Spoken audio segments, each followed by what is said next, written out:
Welcome everyone. This webinar is sponsored by the National Resource Center for Adoption, and I am Melinda List, the Center Director. The NRCA is charged by the Children's Bureau with the task of building the capacity of states, tribes, and territories to improve adoption systems, integrate policy and practice, and develop, expand, strengthen, and improve the quality and effectiveness of adoption services provided to children and youth in the child welfare system. The NRCA also helps jurisdictions improve the effectiveness and quality of permanency support and preservation services. This assistance is provided through tailored technical assistance as well as the development of tools that can be used by states, territories, and tribes to improve components of their child welfare system related to adoption.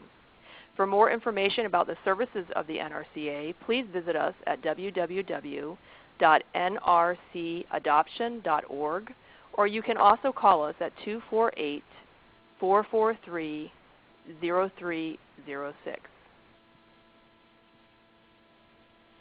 I would like to welcome everyone to Part 1 of our two-part presentation, Understanding and Complying with Title VI of the Civil Rights Act of 1964 and the Multi-Ethnic Placement Act of 1994 as amended. Our webcast is scheduled for approximately 120 minutes. To eliminate background noise during the presentation, all phone lines will be muted for the duration of our webinar. There will be several opportunities for Q&A during the presentation.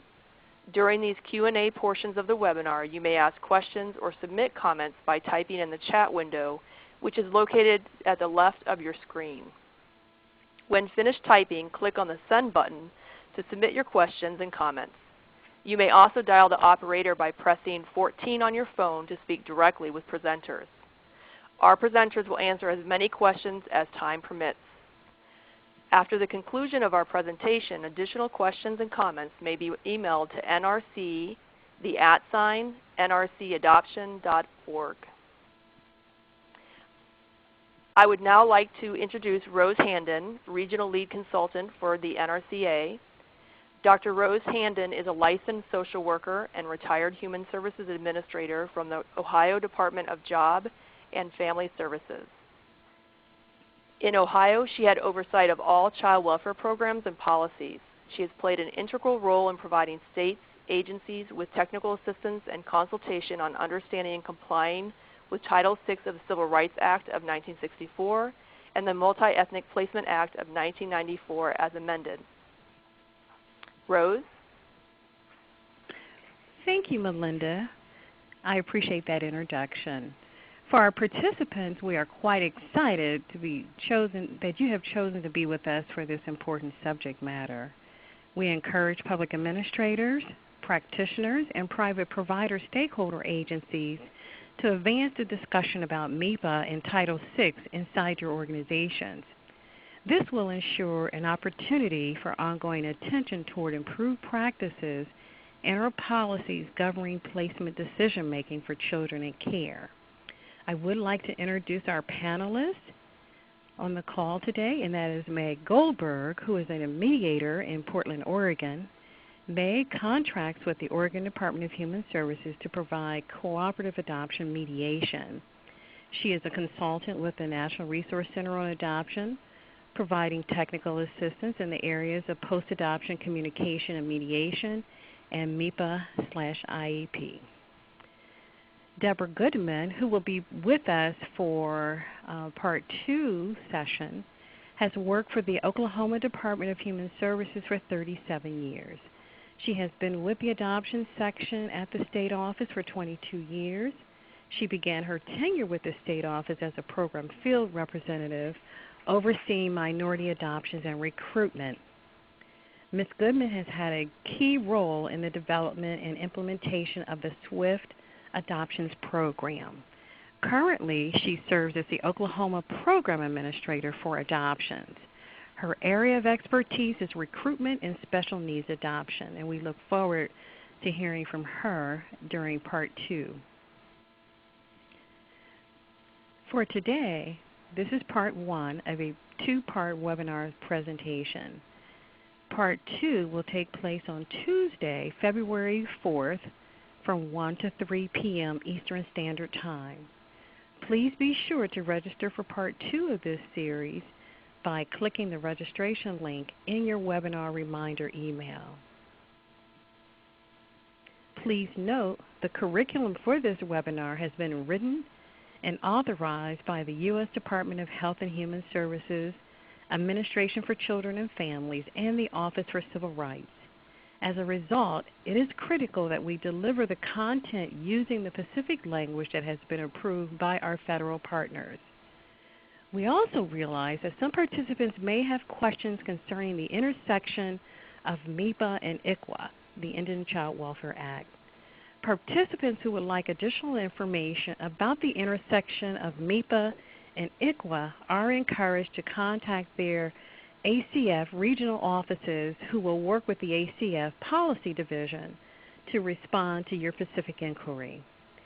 Some information may also be available at the U.S. Department of Health and Human Services Child Welfare Policy Manual, Section 4.3-MEPA/IEPA, Guidance for Compliance, and Section 9.2, Tribes and Indian Tribal Organizations, Application of Title 4E Eligibility Requirements, where you will find related discussion concerning MEPA and ICWA on Question 10. Now, I know that was a lot of information. We will have this posted at in a future slide as well. For today's PowerPoint presentation, we also want to remind that we will provide you with necessary email addresses to help guide you for additional information. This webinar series will be recorded, and the recordings will be posted as a resource on our website, www.nrcadoption.org. We will send out email notifications when the recordings are available. For today's presentation, the following areas will be discussed: federal law and policy, history and state of MEPA, diligent recruitment and data, continuation of MEPA and the Social Security Act Title 4E State Plan, individually assessing a child and youth needs, culture and cultural competence, assessing and preparing prospective resource families, and concerns about resource families. We are now ready to begin.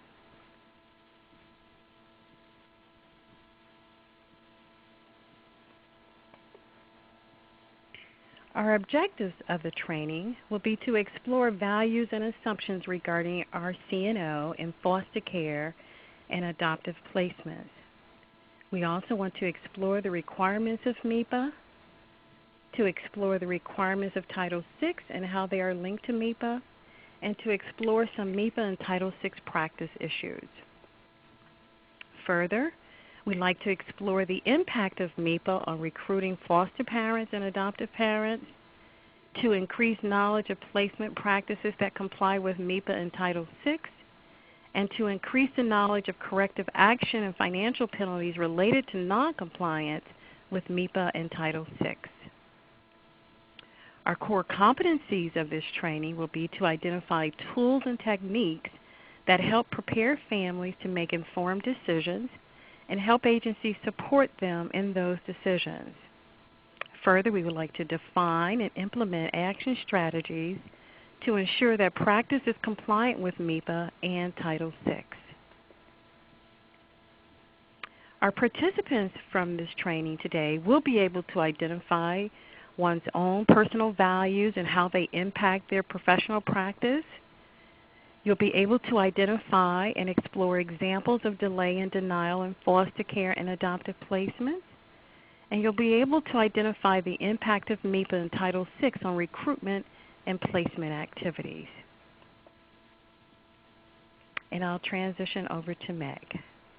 Great. Thank you, Rose.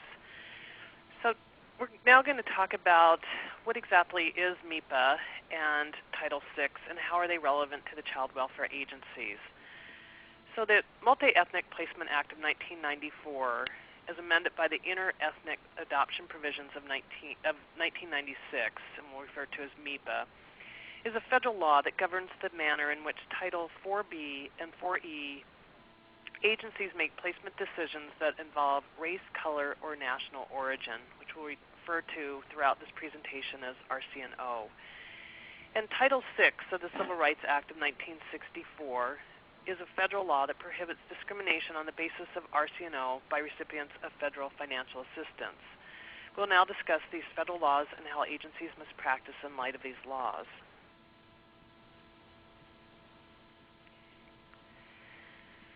So federal laws that apply to the consideration of race, color, national origin, and how they interrelate, the practical guidance on how child welfare agencies and social workers can comply with MEPA and Title VI in their programs and daily practice. And we'll also look at the respective roles of the Administration for Children and Families and the Office for Civil Rights. Both of these agencies are in the Department of Health and Human Services. We'll also look at the enforcement of Title VI and MEPA, compliance tips, resources, and legal, regulatory, and policy authority. So then we'll be looking at, in further detail, diligent recruitment and denying opportunities to foster or adopt based on RCNO, and delaying or denying placements based on RCNO. We'll also look at individualized assessment, culture and cultural competence, assessing and preparing prospective parents, requests of parents, and that is both birth parents and prospective adoptive parents, concerns about prospective parents, family and community ties, and photo listings. So a couple caveats for today. When we discuss MEPA, we're referring to MEPA as amended by the IEP amendments in 1996, often referred to as IEP. And during part 2 of the webinar, we'll present various examples of actions that could violate MEPA and Title VI. And just to keep in mind that these examples are illustrative of issues and do not constitute all of the actions that could violate these laws. And Title VI and MEPA apply to consideration of RCNO in all placements, such as same RCNO placements and different RCNO placements. Throughout the training, this principle applies irrespective of whether an example discussed is the same RCNO placement or different RCNO placement. So the federal laws that apply to the consideration of RCNO in foster care and adoptions. And the laws that we will be referring to are Title VI of the Civil Rights Act of 1964, and then MEPA, the Diligent Recruitment, Title 4B of the Social Security Act, and MEPA as amended, Title 4E of the Social Security Act.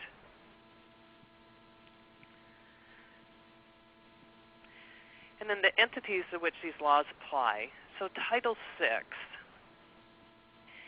applies to any agency or entity, including your state and county child welfare agencies and private agencies that receive any federal financial assistance and is involved in adoption or foster care placements. We also will be looking at MEPA, which applies to any state child welfare agency or entity within the state that receives Title 4B or 4E funds, that is your contractors, and is involved in adoption or foster care placements or child welfare agency contracts. The state is subject to the 4B diligent recruitment provision. So when MEPA was established, it established that a violation of MEPA also is a violation of Title VI. Other laws may apply in other contexts, such as the international adoptions or Indian children or youth who are subject to the Indian Child Welfare Act, and that refers to information that Rose presented in the beginning of our presentation. So now let's get into our definition of RCNO, which is race, color, and national origin. So for purposes of MEPA, race refers to Asian, Black, or African American, white, Native Hawaiian, or other Pacific Islander, and American Indian or Alaska Native. Color refers to skin tone or complexion, and national origin is a child or parent's ancestry. And for an example of this would be Hispanic, Ukrainian, or Filipino.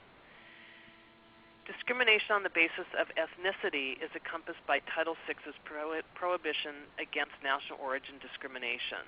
MEPA and Title VI do not address discrimination on the basis of religion, age, gender, culture, sexual orientation, or any other characteristic.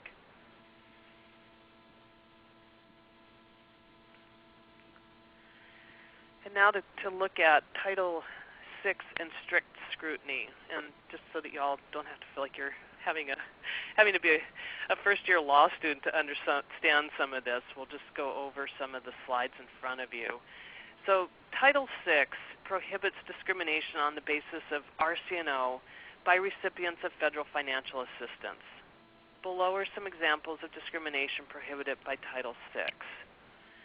Denying a service or benefit based on RCNO, providing services in a different manner based on RCNO, restricting the enjoyment of an advantage based on RCNO, could be treating an individual differently on the basis of RCNO in determining whether he or she satisfies a requirement to be provided a service or benefit. Also affording an opportunity to participate in a program that is different based on RCNO, and using methods or criteria that have the effect of discriminating on the basis of RCNO.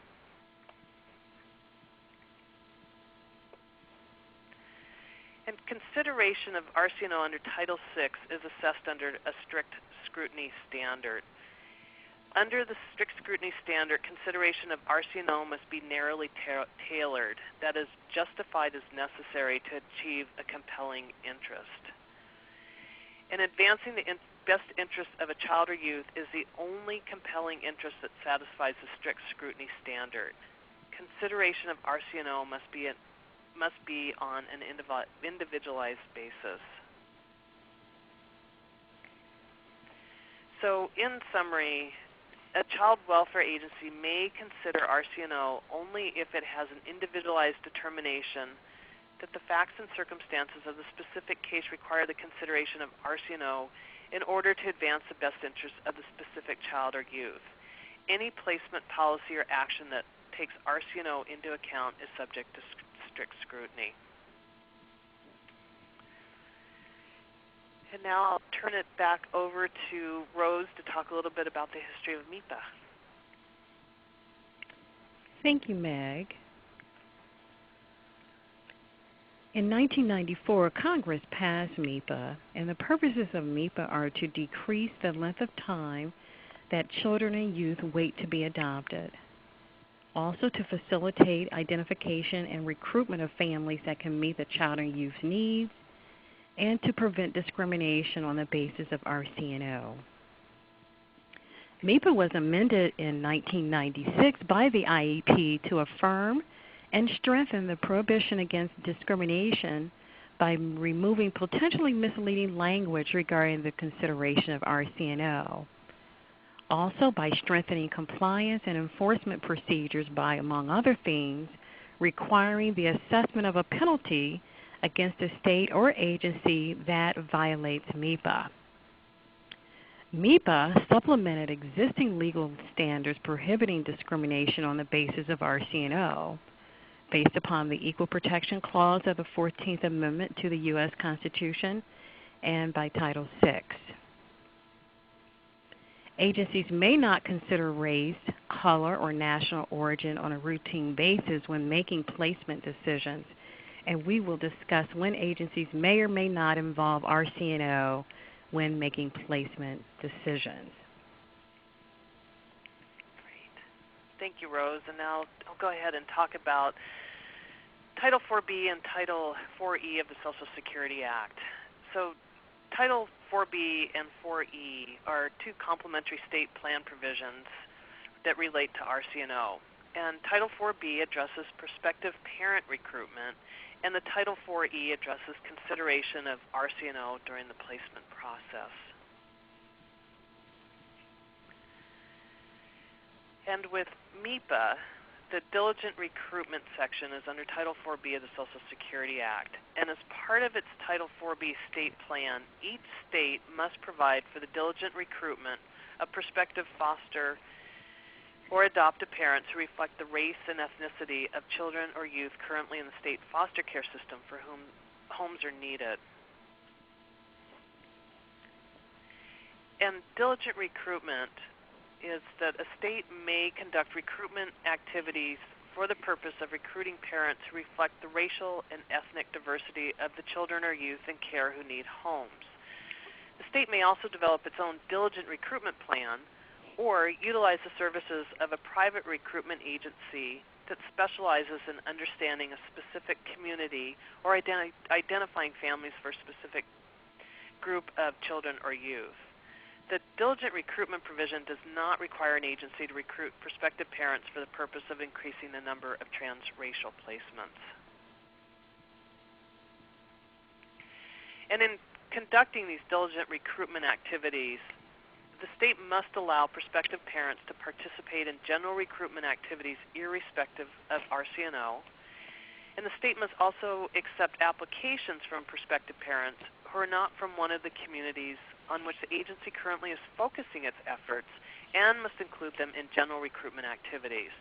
And the state must also accept applications from prospective parents who express interest in providing care to a child or youth whose race or ethnicity does not match their own. So components of a diligent recruitment plan may include a description of the characteristics of the children or youth for whom homes are needed. The plan may include specific strategies to reach the individuals and communities that reflect the children or youth in care who need homes. A plan may include diverse methods of disseminating general and child-specific information. It may also include strategies for ensuring that all prospective parents have access to the home study process, and strategies for training staff to work with diverse communities and for dealing with linguistic barriers. And now I'm going to turn this over to Rose, our data person here, to talk about diligent recruitment and data. Thank you, Meg. Now, data informs practice in diligent recruitment. And in order to design an effective diligent recruitment program that targets the communities in which children and youth in care need homes, states need to examine several factors. And this would include the number of children and youth in care, the breakdown of children and youth in care by race, the exit from care by race, both by numbers and length of time to exit. An effective diligent recruitment program compares the general population to the population of children waiting by race and targets the children who are overrepresented in care as compared to the general population. This next slide provides trend data of those children in foster care and adoption as captured from the U.S. Department of Health and Human Services, our federal partners, along with the Administration for Children and Families and the Administration on Children, Youth, and Families, Children's Bureau. And we have a web address captured on this slide so that you may be able to have a better viewpoint on it. But this particular trend data captures the status of our children from federal fiscal year 2002 through federal fiscal year 2012. And the key categories we certainly want to bring to your attention is to take a look at the number of children served in your far left column from 2002 through 2012, and you'll see a significant decline of the numbers of children that have been served over this time frame. And also in that second column, we see the number of children in care as of September 30th, 2012, and we'll see the number of children that have entered and exit in those next two columns. We also have a column waiting for adoption, and we see some steady trends in this particular category, and currently, or as of September 30th, it is showing about 102,000 children waiting for adoption.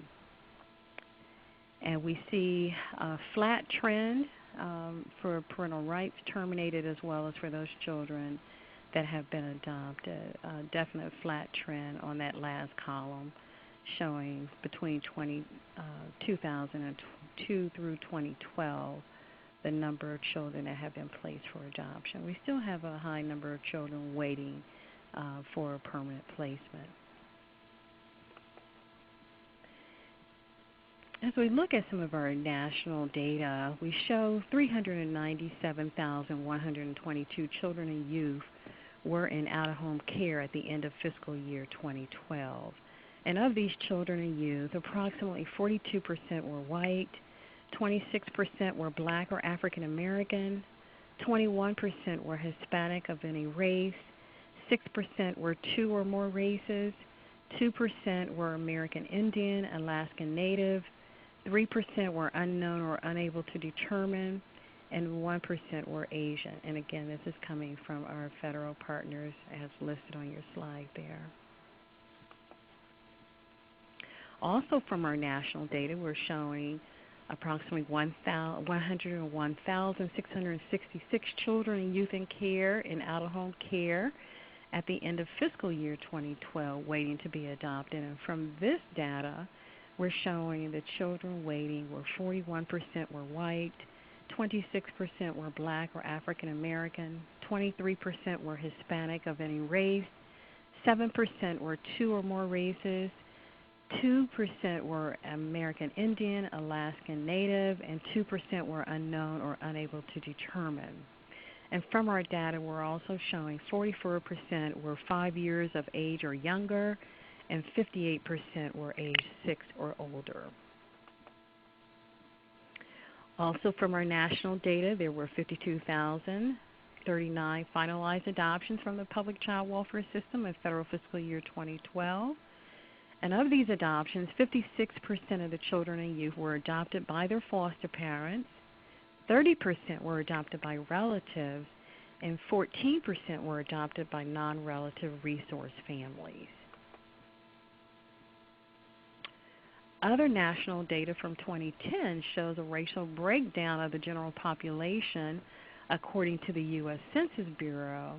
And according to that data, 72.4% were white, 16.3% of which are Hispanic or Latina origin, 12.6% black or African American, 4.8% Asian, less than 2% Native Hawaiian and other Pacific Islanders, 2.9% two or more races, less than 1% American Indian and Alaskan Native, and 6.2% some other race. Now we look at state data. It is important to look at the number of children and youth in care broken down by race, and the number of children and youth waiting to be adopted by race, the number of children and youth actually adopted by race, the types of adoption, and that would be the percentage of foster parent adoptions, the percentage of relative adoptions, and the percentage of newly recruited family adoptions. And it's also important to capture the number of children and youth aging out without permanency by race, and also an examination of your racial breakdown of children on a local level.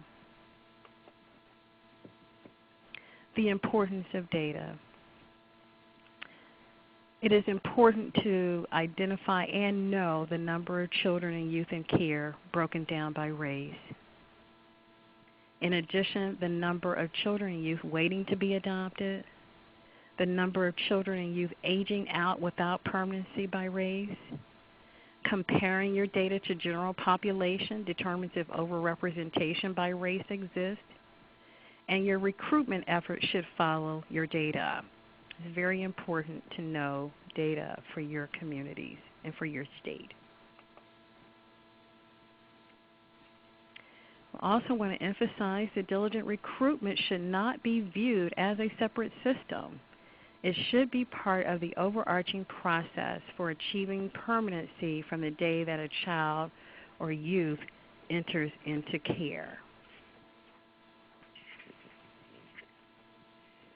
Also, it is also important to note that a robust, diligent recruitment program will cover many more aspects than the basic requirements of MEPA as mentioned to date.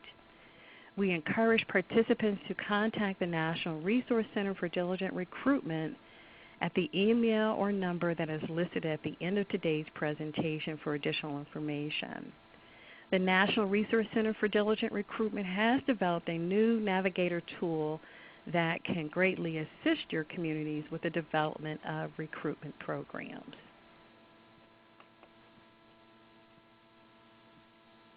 Now at this juncture, we will review any questions posted from our participants and open the phone lines for questions.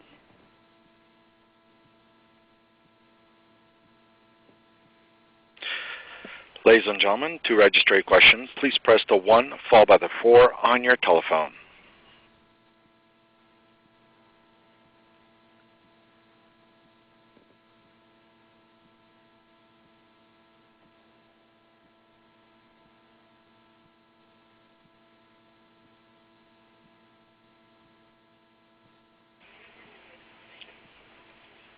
There seems to be no questions at this time. Great, very good. We will go ahead and continue on. Great. Thanks, Rose. And could go ahead and continue on and talk a little bit more about MEPA and Title IV-E of the state plan. So as discussed in the previous segment, and Rose, your nice overview of data, the purpose of diligent recruitment is really to provide a broad base of permanency resources for children and youth in care who need homes. And MEPA seeks to eliminate discriminatory barriers to the placement. So the state or any other entity in the state that is involved in adoption or foster care placements and receives Title IV-E funds from the federal government may not deny an individual the opportunity to foster or adopt on the basis of the child or youth or the prospective parent's RCNO. And the state or other entity in the state that's involved in the adoption and foster care placements and receives Title IV-E funds from the federal government may not delay or deny a child or youth placement into foster care or adoption on the basis of the child or youth or the prospective parent's RCNO.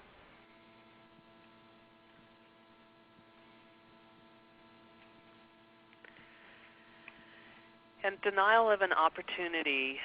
If an appropriate placement for a child or youth exists, an agency may not refuse to place a child or youth with a prospective parent because the parent's RCNO is different than the child or youth's RCNO. The agency may not fail to place a child or youth with a prospective parent because the parent or child or youth is a specific RCNO. They may not remove a child or youth from a prospective parent because the parent or child or youth is a specific RCNO, and they may not refuse to conduct a home study because the parent or child or youth is a specific RCNO. If an agency has determined that an appropriate placement for a child or a youth exists, the agency may not allow the child or youth to remain in shelter care or another temporary placement or require a holding period to find a particular RCNO foster care placement. This is defined as impermissible delay. And the agency may not remove a child or youth who is doing well in a pre-adopted placement in order to place the child or youth with a family of a particular RCNO. This is impermissible denial. And an agency may not switch the child or youth from one foster care placement to another in an effort to place the child or youth into a particular RCNO placement. That's your impermissible denial. So then even if the agency then reverses itself later and places the child or youth with the original pre-adoptive family, the agency would have impermissibly denied and delayed the child or youth's placement. So then this would be an impermissible denial and an impermissible delay.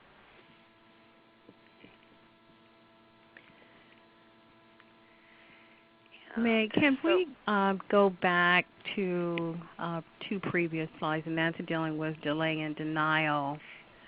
Because certainly we know in the child welfare, this is on slide 40, we certainly know in child welfare agencies that some delays may happen, because of youth being in a shelter environment, or we're waiting for families to be studied, or there may be another family that may be more appropriate than another.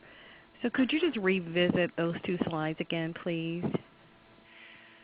I can do that, and it is. This is really, I think, the crux of some of the points that come up with MEPA for the state. So if you go back to slide 40, which is really defining what denial and delay would be. So denying an individual or the opportunity to foster or adopt on the basis of the child or youth or the prospective parent's RCNO. And then the delay or deny is into foster care or adoption on the basis of the child or youth or the prospective parent's RCNO. And it's important to remember that delaying and denying a child's placement is prohibited, but denying an individual the opportunity to provide care also is prohibited. So it's really delay or deny, and denial of opportunity, not just delaying or denying a placement. And just to go back through these again, because I think you're right, Rose, is that these are really important, is the denial of opportunity. And again, these are some examples. There may be other circumstances that might come up, but that denial of opportunity would be refusing to place a child or youth with the prospective parent because the parent's RCNO is different than the child or youth's RCNO. Failure to place a child or youth with the prospective parent because the parent or child or youth is a specific RCNO. Removing the child or youth from the prospective parent because the parent or child or youth is a specific RCNO. Or refusal to conduct a home study because the parent or child or youth is a specific RCNO. So that's your denial. And then you can also have the combination of delay or denial of placement. And the agency may not allow the child or youth to remain in shelter care or another temporary placement or require a holding period to find a particular RCNO foster care placement, and that's your impermissible delay. Then the agency may not remove the child or youth who's doing well in the pre-adoptive placement in order to place the child or youth with a family of a particular RCNO, your impermissible denial. And then the combo pack of impermissible denial and delay would be switching a child or youth from the one foster care placement to another in an effort to place a child or youth into a particular RCNO placement.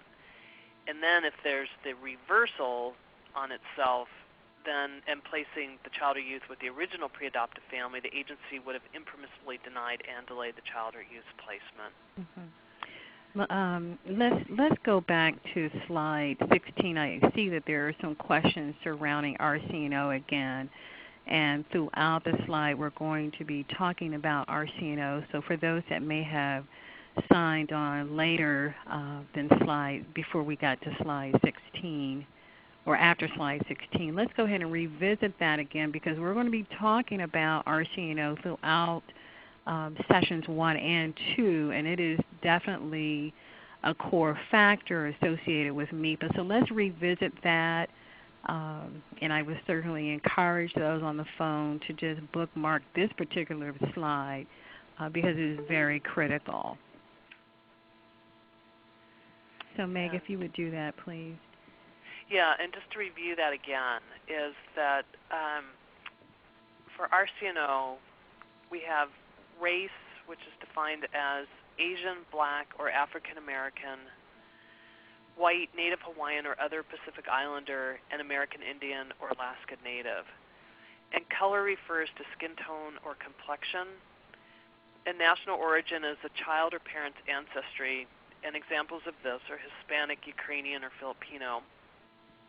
And discrimination on the basis of ethnicity is encompassed by Title VI's prohibition against the national origin discrimination.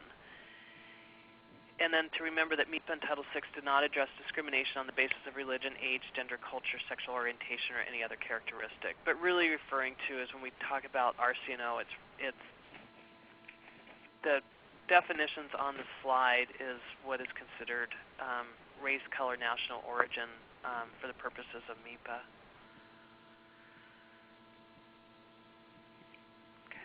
Okay, very good. I noticed on our chat line there are multiple questions relative to delay and denial, and we will have an opportunity to revisit those questions, and I just ask for your patience as we continue on with the presentation, and we will be able to look at the individual questions that have come forward and additional questions as we continue on with this section. And Meg, I do believe that you left off with slide 42. I think that's right. So dealing with delay and denial, and that certainly has prompted a degree of questions from the board and from the audience, and we certainly appreciate those questions. You may find as we continue on the presentation that some of your questions will be answered, but we will have an opportunity to open up the lines again for questions on this issue. So Meg, thank you so much.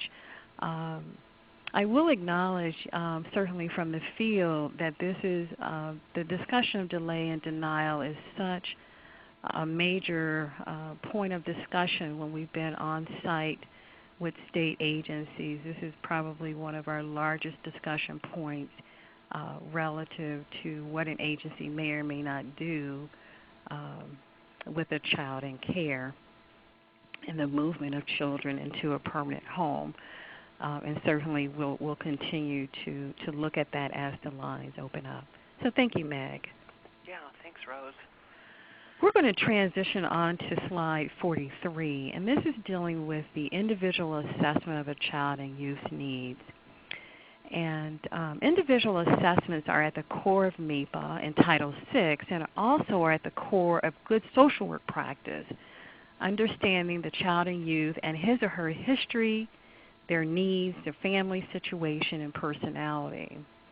Now, ultimately, MEPA in Title VI governs whether RCNO may be considered, again, may be considered when making foster and adoptive placement decisions, and if so, how it may be considered. Again, MEPA in Title VI governs whether RCNO may be considered when making foster and adoptive placement decisions, and if so, how it may be done. Now, when we're looking at the assessment of a child and youth's needs, an agency has the flexibility to determine which factors it will consider when individually assessing their child or youth, as long as it is done so in accordance with the law. Now, HHS, our federal partners, does not prescribe those factors. However, when it becomes apparent that the agency might need to consider RCNO, the agency must, again, must, individually assess a child or youth's needs to determine whether considering RCNO is in the best interest of the particular child or youth in light of the child or youth's unique circumstances. However, the agency may not rely or act upon generalizations about the child or youth needs based upon the child or youth membership in a particular RCNO. And the agency may not routinely consider RCNO during the individualized assessment process. So let's revisit that again. The agency has the flexibility to determine which factors it will consider when individually assessing a child or youth, as long as it is done so in accordance with the law. HHS does not prescribe those factors. That is at the burden of the Child Welfare State Agency. However, when it becomes apparent that the agency might need to consider RCNO, the agency must individually assess the child or youth's needs to determine whether RCNO is in the best interest of the child, their unique circumstances, but may not rely upon any generalizations about the child or youth's needs based upon that child or youth membership in a particular RCNO group. And the agency may not routinely consider RCNO during the individual assessment process. continuing on, there are some factors that may be relevant to an individual assessment, which would include the child or youth's unique or unusual history related to RCNO, such as a traumatic experience, or any other factors that the caseworker believes are relevant to the individual assessment process based upon the worker's knowledge and understanding of the child or youth's needs. Now, some states have a law or policy that establishes an age at which a youth may or consent to adoption or must consent to their adoption. If your state has such a policy or law and an agency is placing a youth who meets that age and either requests or refuses a placement on the basis of RCNO, the agency may honor such a request or refusal without violating MEPA or Title VI. It is going to be important for your communities and for your practitioners to know what that law or policy is, which governs the age in which a child may or must consent to adoption. And we have found throughout the field that that is not common knowledge amongst some child welfare agencies. So again, we're encouraging you all to be sure that your workers know what that law or policy is, if such exists. Now, however, if the youth meets the age to consent and wishes to consider RCNO, it is important that the agency conduct the individualized assessment process. The agency should document its determination of whether the youth's request or refusal is in the youth's best interest. If the state does not have such a law or policy, or if a child or youth does not meet a state's age to consent, then the child or youth's request may not determine the placement, and the agency should be very, very cautious in considering such a preference. Again, if the state does not have such a law or policy, or if a child or youth does not meet a state's age to consent, the child or youth's request may not determine the placement, and the agency should be very cautious in considering such a preference. The agency will need to look to all of the relevant circumstances as part of the individualized review to determine whether consideration of RCNO is appropriate. Now, MEPA and Title VI do not require agencies to seek or use outside professionals to conduct individualized assessments. However, securing a professional consultation from an independent psychologist, psychiatrist, or social worker may provide further insight into whether the agency should consider RCNO when making a child or youth placement decision. In most cases, a child or youth's best interest can be served without consideration of RCNO.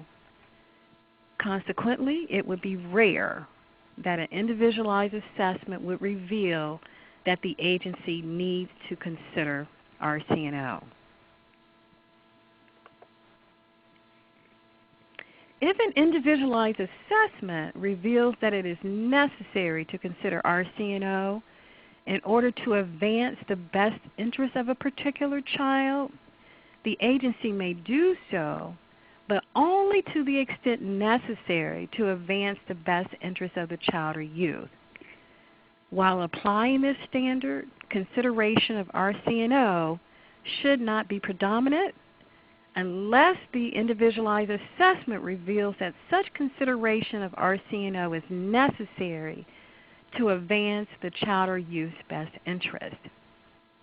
The agency also would examine any other factors that it deems relevant, such as the age, membership in a sibling group, the health, education, cognitive, or psychological needs of the child.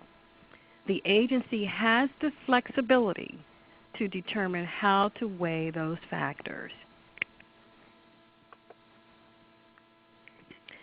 Now, unless the individualized assessment reveals the need to do so, the agency may not use RCNO to distinguish between two or more acceptable placements. Again, unless the individualized assessment reveals the need to do so, the agency may not use RCNO to distinguish between two or more acceptable placements.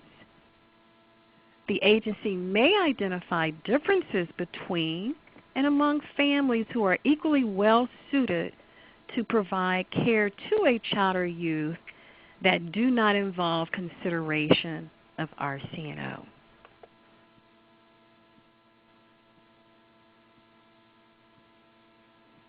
And we'll go ahead and transition to culture and cultural competence.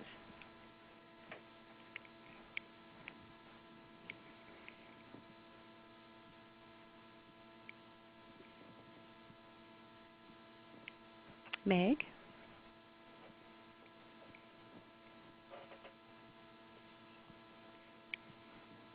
We may be having some technical difficulties with Meg. I'll go ahead and transition on to culture. Oh, I'm sorry. I put myself on mute. I'm sorry. I'm sorry about that, everybody out there. Sorry, Rose.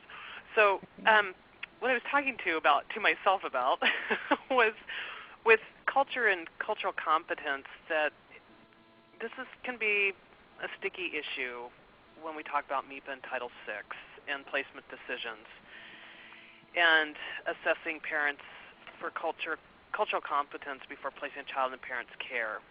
But it's really important that we need to understand how the law treats these issues and how you practice in light of the law.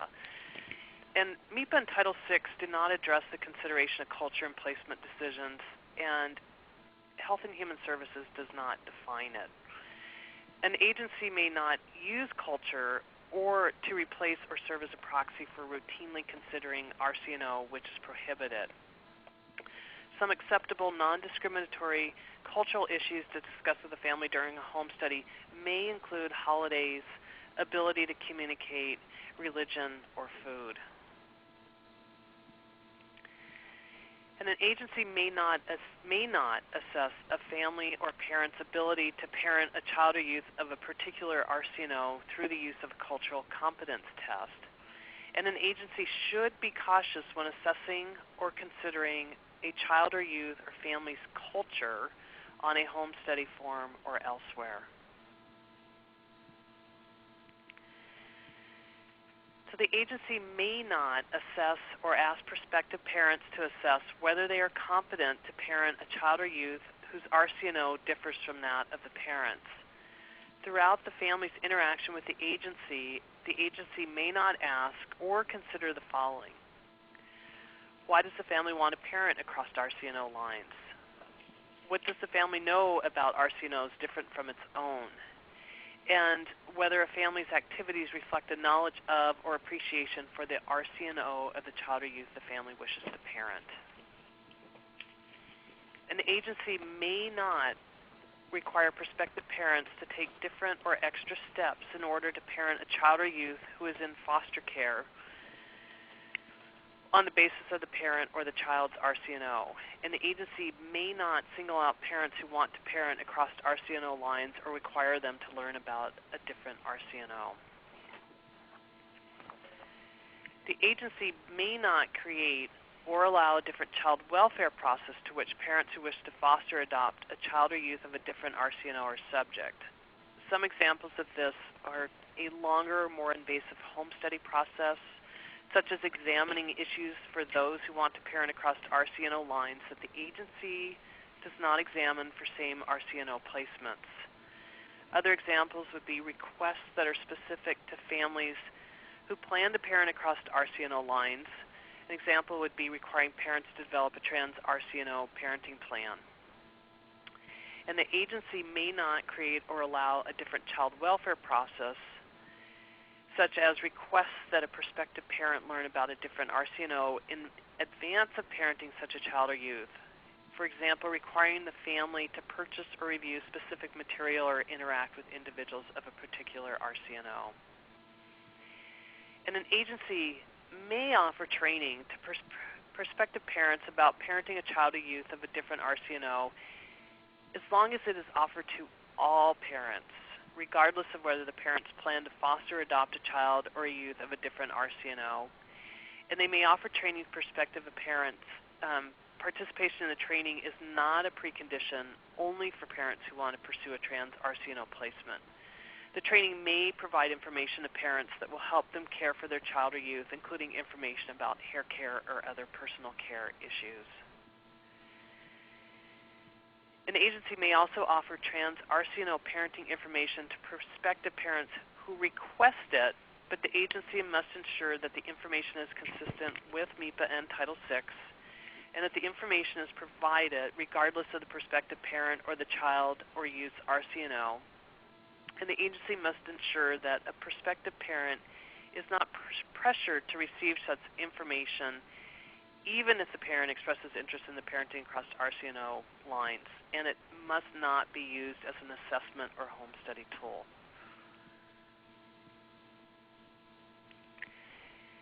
An agency also may offer trans RCNO parenting information to prospective parents at its own discretion, so long as the information is made available in the context of preparing a parent and not assessing a parent's capacity to parent a child or youth of a different RCNO.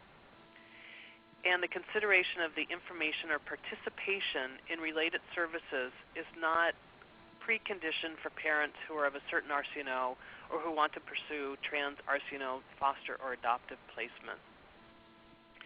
In such instances, an agency may prepare a prospective parent to foster or adopt a child or youth of a different RCNO by asking parents to describe their questions or concerns, connecting parents with helpful resources, and offering post-placement services or support groups for parents who would like such services. Such examples would be support or social groups. And the agency may also tell parents where the children or youth in care do or do not have the characteristics the parents are seeking, such as the age of available children or youth, RCNO of available children and youth, and the special needs of available children and youth. And the agency may ask prospective parents whether they will consider providing a home for a child or children or youth whose characteristics reflect the children or youth for whom homes are needed. And the agency may discuss with parents the challenges that may arise when parenting a child or youth whose characteristics differ from the characteristics that the parents originally sought. And the second bullet point, I think this is a really important piece. This really ties back to the information that Rose was sharing with you all about data, is really knowing what is your data, both national and for your state, so that you know those questions when you're talking with prospective parents. And the agency may not discourage parents from pursuing a trans RCNO placement, and the agency may not require parents to participate in any training related to RCNO unless such training is required of all parents.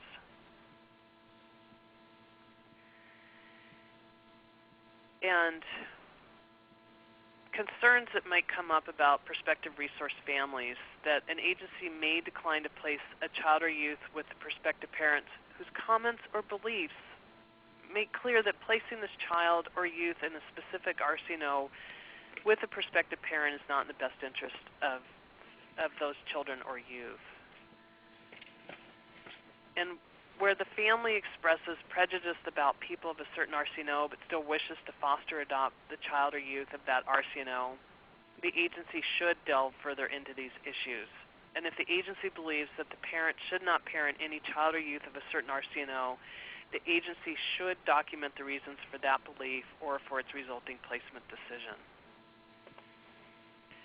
And a decision that is necessary to achieve the child or youth's best interest, including a decision to not place a child or youth of a certain RCNO with the family, does not violate MEPA or Title VI. And so now we're going to just cover some of the resources and technical assistance for you all. And contact your ACF or OCR regional office with any questions about how to implement MEPA and Title VI. You may want to also ask your ACF and OCR regional offices to review any proposed training material or curricula before using it to ensure it complies with MEPA and Title VI. Also, keep current about information that ACF and OCR release about MEPA and Title VI on their websites. And remember that ACF and OCR want to partner with your state to ensure that your child welfare system is fair to the children and youth and families who are involved with the child welfare system, and also to ensure that your child welfare system is free from discrimination based on RCNO. We're here to help you prevent violations and help you correct them should they occur. And then resources and technical assistance, again, regarding MEPA can be obtained from the National Resource Center for Adoption, and the email is nrc@nrcadoption.org with the phone number of 248-443-0306. And then the Navigator tool and the National Resource Center for Diligent Recruitment that Rose mentioned about diligent recruitment is the National Resource Center for Diligent Recruitment at Adopt US Kids, and their email is nrcdr@adoptuskids.org and 303-726-0198. Great. I'll turn it back to you, Rose. Thank you, Meg.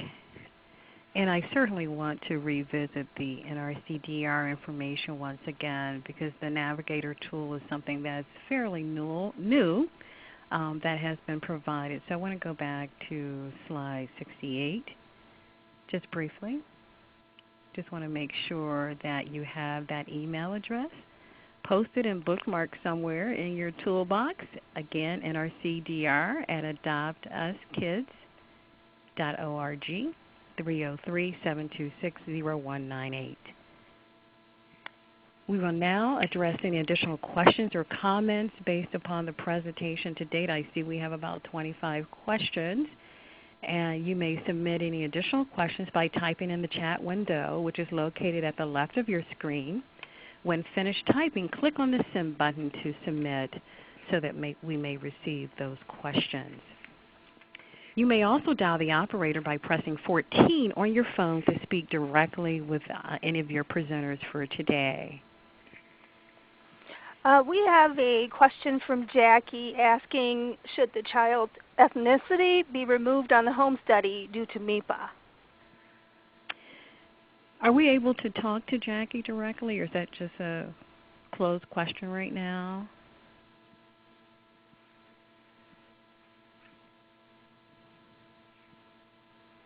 I'm assuming we may not be able to talk with Jackie.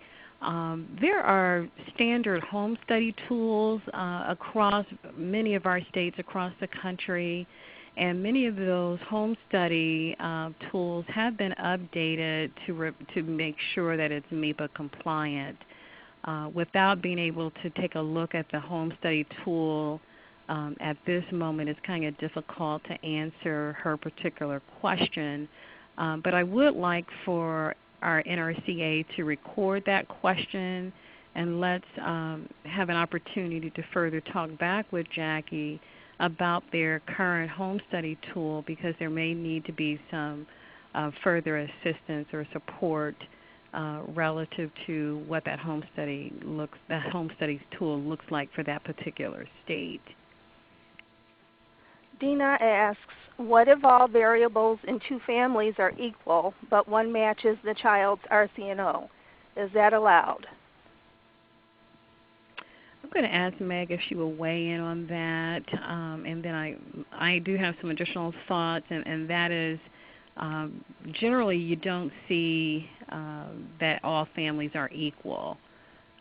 Generally there are different assessments, different strengths and weaknesses for each family. But I'm going to ask Meg if she will take a look at that question. And it's a good question, because this can be where it really can be confusing when dealing with the information. And if we go back to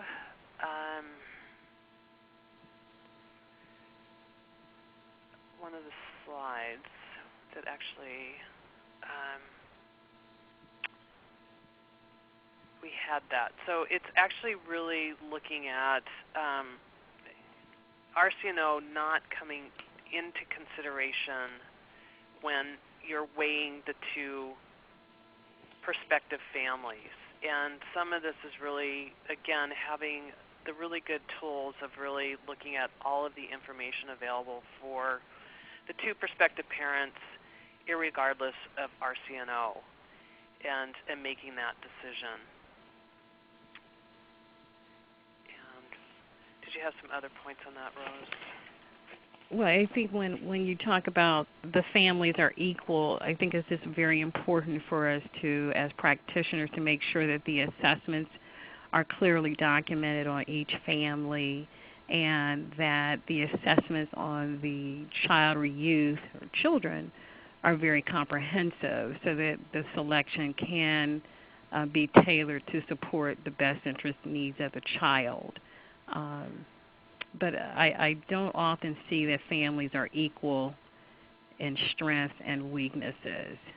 So each family is going to look uniquely different, and agencies should be able to distinguish what those differences are versus saying that the families are equal. Yeah. And with that is remembering is that, you know, MEPA and Title VI are about making good placement decisions that advance the child's best interests.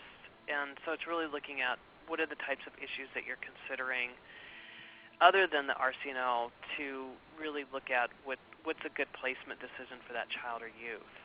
And those are the types of things that to be considering throughout making the placement decision. Okay, Jackie asks, should counties start removing any reference to race or ethnicity immediately? Can counties ask the place of birth of the applicant? If so, information could make ethnicity obvious.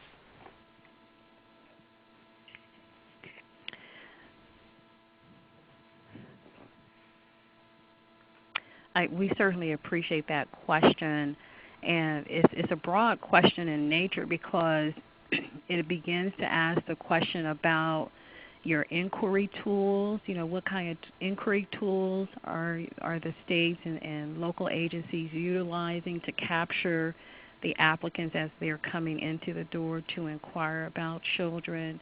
It also speaks to the home study process and its related tools. And I don't think it would be appropriate at this point in time for us to just say that RCNO should be removed from any of those tools at this point, but I think that it's certainly a question that we can further examine and share with our CB partners as indicated. Valerie asks, how does an agency respond to a biological parent who is opposed to their child being placed in a foster home that is of a different ethnicity? The agency is attempting to abide by MEPA guidelines. However, there is strong opposition from the family. Does the department/agency have the right to ignore the parent's voiced concern? We certainly thank you for that question. And during part 2 of the seminar next week, we do have opportunity to explore that direct question. So I would certainly encourage her to join in with us next week. The question with regards to birth parent rights are very, very prescriptive, and without going into session 2 next week, which will offer an opportunity for even more expanded discussion on that question, I ask that she return if she's able to, so that we can address that collectively with all of our participants with regards to birth parent rights. And I will briefly say that the birth parent rights are something that merits much discussion, and we certainly look forward to that next week. We have a question from Alicia. Can a child request to be placed with a certain family based on race, color, or national origin? Meg, if you would join in on that question. Yeah, and that's what we covered back is that if a child meets the age requirement, if your state has a specific age requirement when a child may consent or must consent to their adoption. At that age, then the child may make that request, and it still might be important to still looking at doing an individual assessment for that child, and that's back in our screens.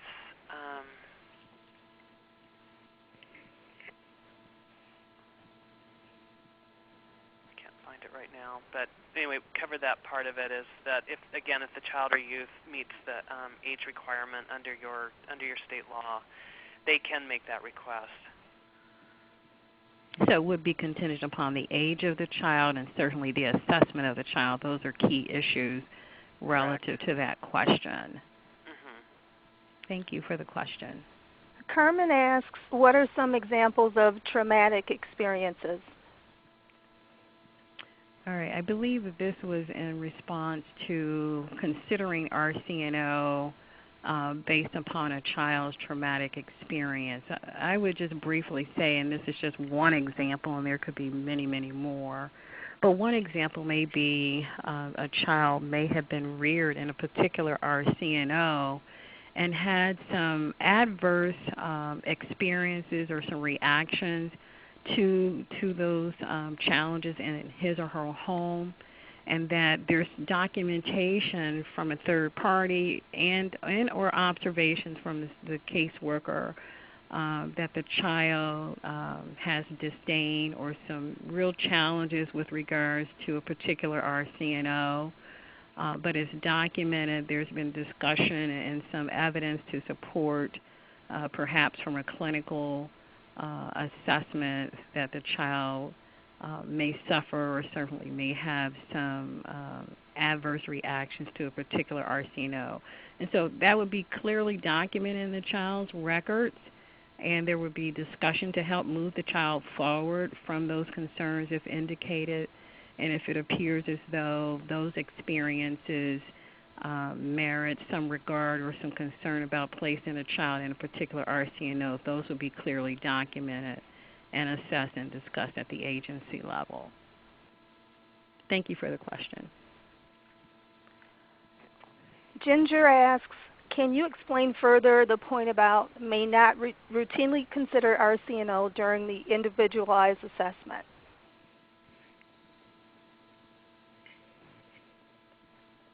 All right, let's go back to that slide.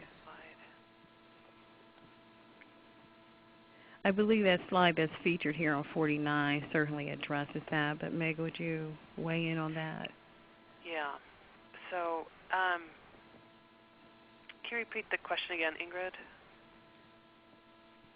Ingrid? We have a question from Ginger. Can you explain further the point about may not routinely consider RCNO during the individualized assessment?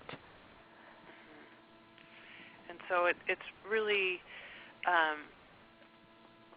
looking at, again, as with the other question, is looking really at the whole child and really looking at what are the issues that are going to be advancing the best interest of that child, and not just based on RCNO. The time that it would come in is if you have an individualized assessment that looks that you do need to consider RCNO for the best interest of the child, then it's really, again, becomes a very narrow issue, is really only advancing that child's interest based on that individualized assessment. And so again, it's a really important piece. I think a lot of this is really looking at, when Rose and I are on site with folks, as we talk a lot about document, is really having to have that good information to really say, okay, we've looked at everything else here, but it is necessary. We do need to consider RCNO for this child. And then really having documented those reasons for that, and then only looking at RCNO as a way to really move that child forward for his or her best interests. Yeah, let's go back to slide 44 just to kind of reemphasize those points, Meg. Okay, so there it is. So it gives the agency the flexibility to determine the factors it will consider when individualizing assessing the child or youth, so long as it does so in accordance with the law. And here, HHS does not prescribe these factors. Again, if they consider RCNO, the agency must individually assess the child or youth to determine whether the consideration of RCNO is in the best interest of the particular child or youth in light of the child or youth's unique circumstances, and may not rely or act upon generalizations about the child or youth's needs based on the child or youth's membership in a particular RCNO group. And I think this goes to your point, Ginger. Your question is, may not routinely consider RCNO during the individualized assessment. We're going to pause with chat questions right now because we have a few hands raised. So Frank, would you open the lines for questions, please? Thank you. Ladies and gentlemen, as a reminder, to register a question, please press the 1 followed by the 4 on your telephone.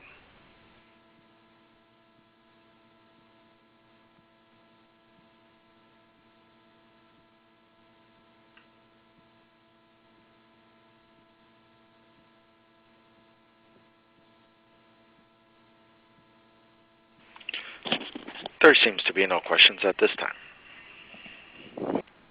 I do see a hand raised by Paula. Have we addressed Paula's question? I see her hand raised. Well, that's why we opened the phone lines. Paula, if you could dial 14.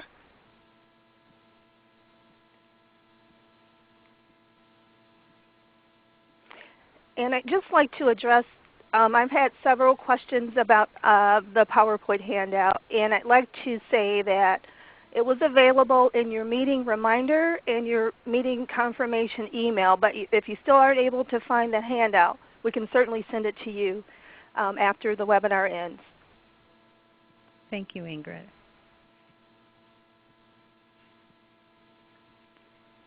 Okay, continuing with the chat questions. Tisha asks, sometimes a family has a history related to abuse reports where the investigator recommends training related to RCNO or culture. As the investigator is only making the recommendation as a condition of the closing out of the abuse report, then are we violating MEPA and Title VI as this is not offered to all parents? I'll go ahead and answer that question and have Meg to weigh in. Because this is a particular case scenario and without the benefit of a case review and actually looking at that case situation, we're not able to fully answer that question. But as stated earlier, whenever RCNO specific training is offered to one particular candidate or prospective parent, that resource needs to be made available to all family members as well. Prospective family applicants, excuse me. Also, if your prospective family and applicant has had an abuse or neglect incident and there is reason or concern about RCNO, the documentation must be very, very clear because that serves as a part of the assessment process to determine if the family is suitable or appropriate for any child in care. So we just certainly want to make sure that the assessment of that prospective family has been clearly identified and documented. And if there is a need for any particular or specific training relative to RCNO, we certainly want to make sure as a system that that particular training is available to all prospective families as well. Meg, any other thoughts that you may have on that? No, and the only thing, and it's, again, not knowing the specifics of the situation, that if that was to come up into the categories we talked about, was if a child has had that traumatic experience.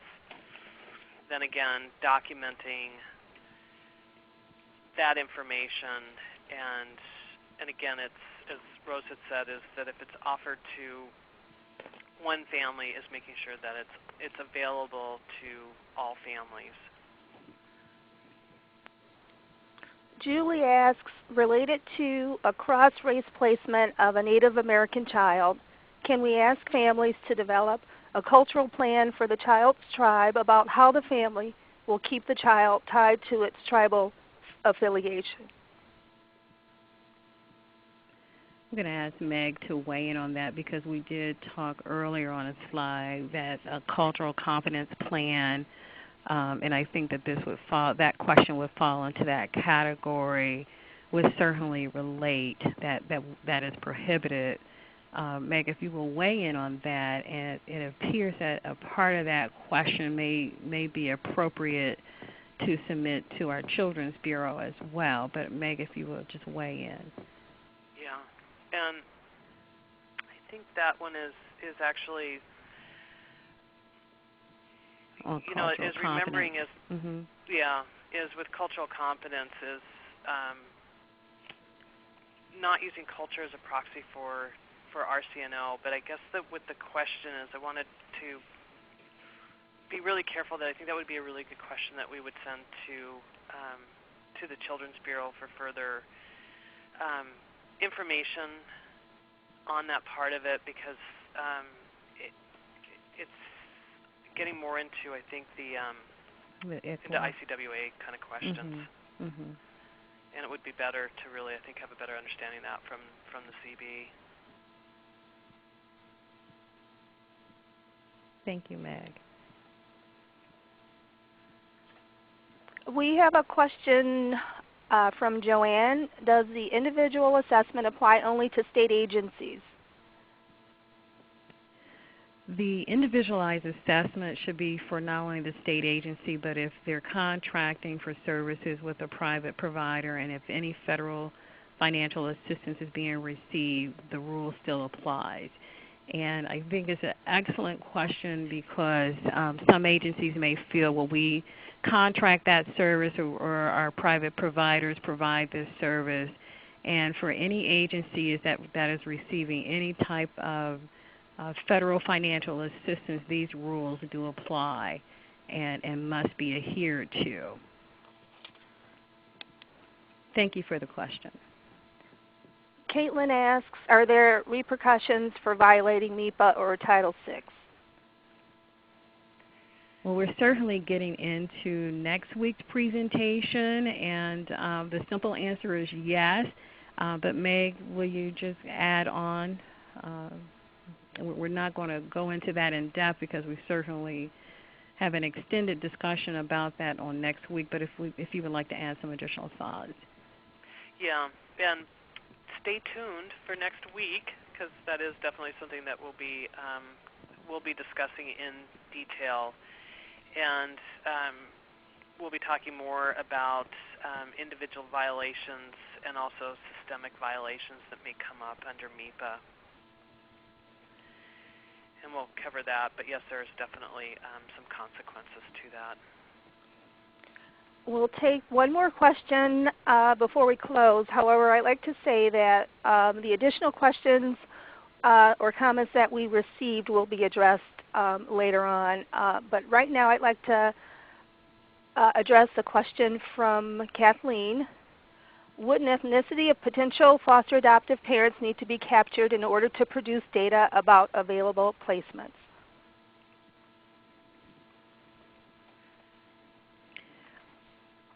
I'm assuming that question relates to the inquiry tool as well as the home study tool. I'm assuming that, Ingrid, is that inferred in that particular question? Or is it specified in the question? Or if you just repeat the question. It isn't. No. In terms of capturing RCNO for purposes of data collection, I believe that particular question certainly is something that we want to tender forward on to our Children's Bureau just for consistency in application. because we do find that that is a common question that comes forward when we're on site as to whether or not states, tribes, and communities may be able to capture RCNO data on their data tools for purposes of recruitment.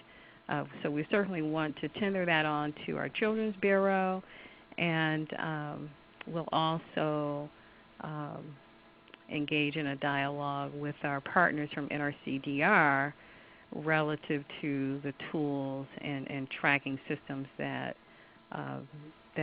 encouraged and certainly permissive, if permissive, while they're consulting with their STTs on data collection processes and tool collections.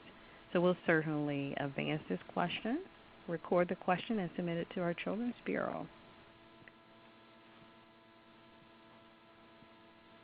Thank you, Rose. Thank you. Do we have time for one more question, or are all the other questions more related to our Children's Bureau, Ingrid? Yes, we have a lot of questions that we'll need to do some follow-up before we can answer. Okay, very good, very good.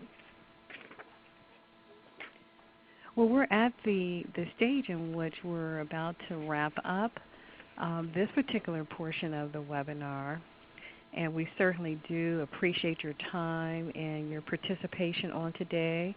We certainly want to encourage you, if you haven't already done so, to register for Part 2 of this presentation, which will take place on Tuesday, February 4th from 1 to 3 p.m.